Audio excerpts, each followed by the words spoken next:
Hi everyone, welcome back to another tutorial. So I'm going to be making press-ons today for this molten gold, dripping gold look. So I am going to get started by prepping the press-ons.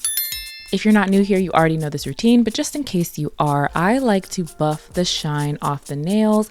This basically just gives the polish something to stick to because I do reuse my press-on nails and I store them and I wear them again. And I want to make sure that when I pull them out of the box to wear them again, the polish is still there. Once I'm done buffing the nails, I am taking some alcohol here and I'm wiping the dust off of the nails, and you just want to make sure that the nails are nice and clean because when you go to apply the polish, you don't want all those lint and fuzzy things in there. It doesn't look that good, and especially when you're working with chrome. If you do not cleanse the nails and lint and dust and whatever have you gets on the nails, your chrome application is going to be uneven. There's going to be weird bumps in there, and we just don't want that. I mean, you never really want that, but you really don't want it when you're working with chrome because it does highlight all your mistakes, especially lighter colored chromes like we're going to be using today.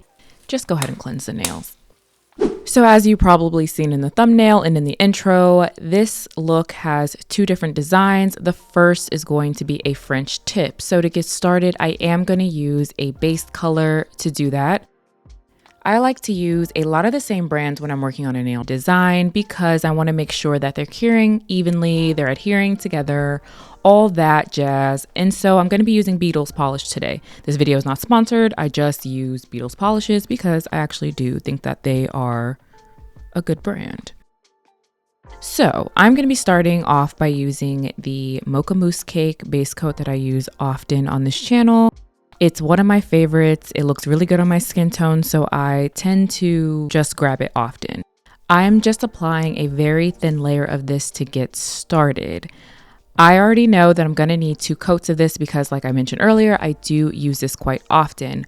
But when you're making press-on nails, you want to make sure that no matter what brand of polishes you're using, you are doing thin coats because if they are too thick and you have too many layers, the press-ons are going to look bulky on the nail and unnatural. We want to look like we just stepped out of the salon, but the salon just so happens to be in our house.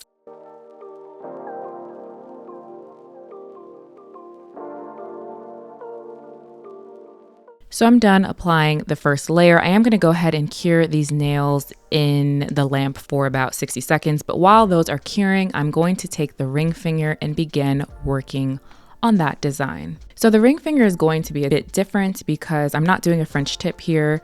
So I am going to be taking this nude beigey color and I'm just going to apply a thin layer of this.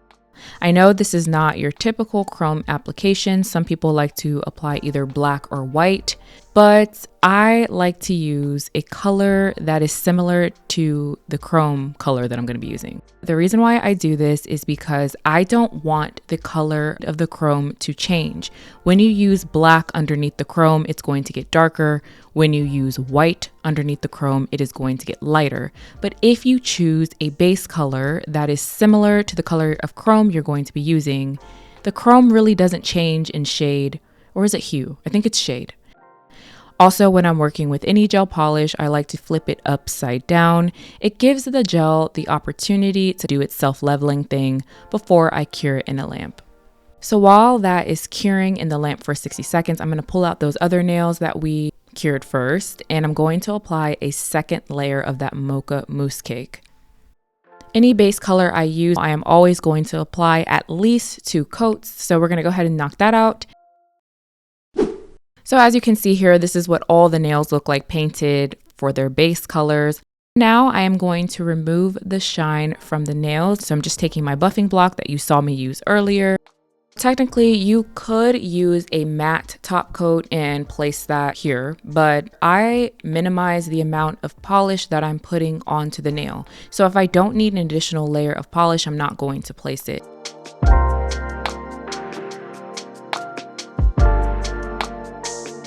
So now I am grabbing that same shade that I put on the ring finger onto the palette to draw my French tips.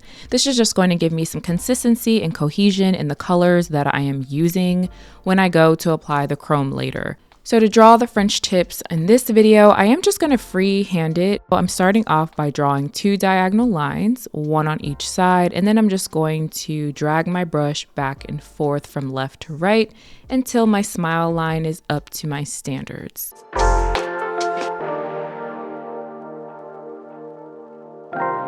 Because I removed all the shine from the nail, the brush glides so much easier than when you are trying to glide it across a sticky layer. So I highly recommend, if you are struggling with your French tip lines, 1, get a really good liner brush, and 2, remove the shine from the nail so you have a matte canvas so that you can just drag that brush back and forth, boom, boom, bam, and you are done.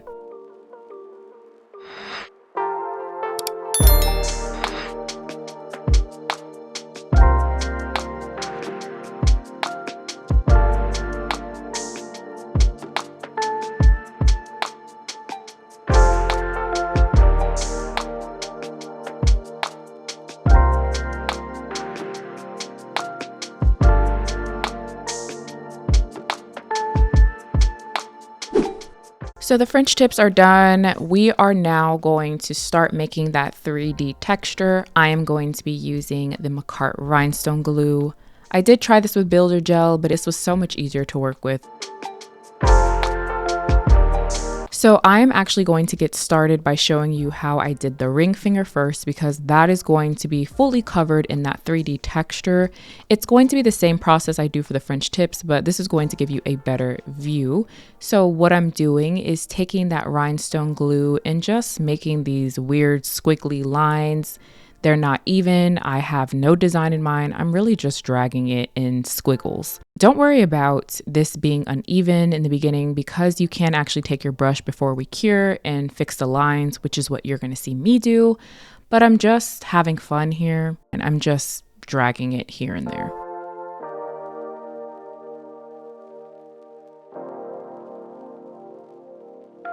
So now I'm taking my brush and I'm going to make some of these lines look a bit more even and distribute the product a little bit more.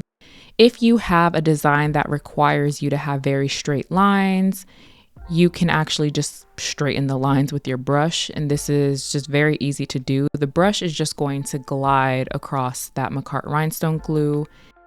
And this is the same liner brush that I used to draw my French tips, because I do love this brush set so much and I recommend it. It changed the game for me. So here is what it's looking like right now. It looks like snot. Ew. But anyway, there are some areas where I need to add more glue, and I want to make sure that the rhinestone glue has an even height all the way across, because once I go to apply the chrome, I want the surface to be leveled. So I'm going to repeat that exact same process, but I'm going to do it on top of the French tips. And once I'm done with my design, I am going to cure this immediately in my lamp for about 60 seconds.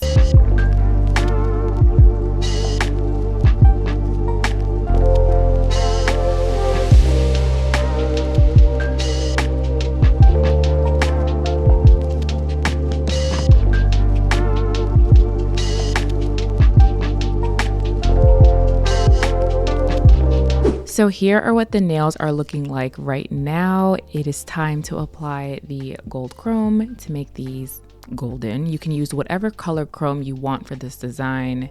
To do this, I am going to get started with an applicator sponge brush. This comes in the set that I purchased, but you can get these anywhere at any Walmart, Target, or wherever you shop. I'm pretty sure they have them there in the makeup section, super cheap. So I am going to just rub the chrome onto the nail. I switched from the applicator sponge brush to the silicone tool. For small areas or intricate designs, the silicone tool works so much better. I don't know why it is. I haven't been able to figure it out, but something about it just really helps give it that mirrored finish over the applicator sponge. I want to do a bit more research on chrome and play around with different techniques to figure out why chrome does what it does. So if you are interested in seeing that, let me know in the comments down below, because if I don't need to film it and you guys will think that's boring, I won't do it, and I'll just come back and tell you my findings later.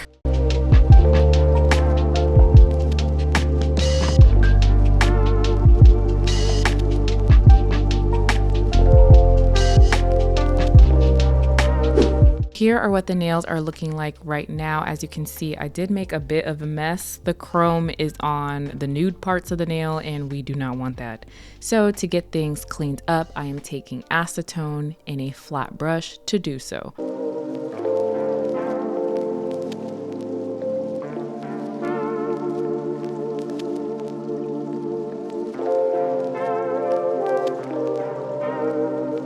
I am inspecting the nails a little bit to make sure I did clean up well and the chrome areas are still looking good. There are some little spots that I want to get into the crevices of and apply a little bit more chrome, so that's what I'm doing. And they look good to me, so now I'm going to apply a top coat. I know I said we were going to be using all Beetles products, but I couldn't find my Beetles top coat, so I'm using this one from Koopa. So I did want some of that gold chrome to get in the bottom half of the nail so that the nude part looks very shiny as well. I just didn't have like a gold nude base color to use, so I'm going to do this method.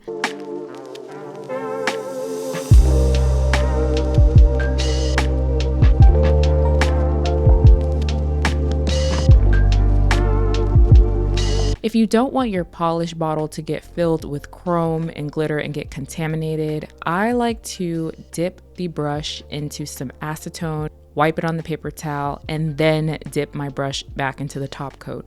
This basically just cleanses the brush before you put it back into the entire container, in case you don't have a separate top coat that you use only for glitter and chrome.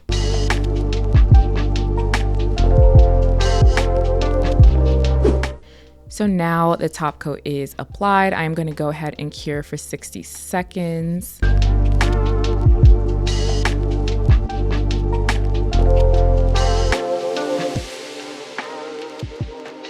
So here are the nails right now. Originally, I wanted to take these colored rhinestones I had and put them into places where the chrome is kind of like melting, I guess. I don't know how to explain it. But I decided that I like them just like this, and that would kind of throw off the golden look a little bit. So maybe I'll do that in a future video, but for today, we're going to leave these as is. Here are what they look like up close, and I love them, and I cannot wait to put these on. So let me go ahead and do just that. So I really liked this look. I think it's super classy, it's unique, it has a little bit 3D texture, and it's so easy to do at home. You can do this on press-on nails, you can do this on gel X, acrylics, your natural nails, whatever floats your boat. So if you enjoyed today's video, let me know in the comments down below, and I will see you in this tutorial here.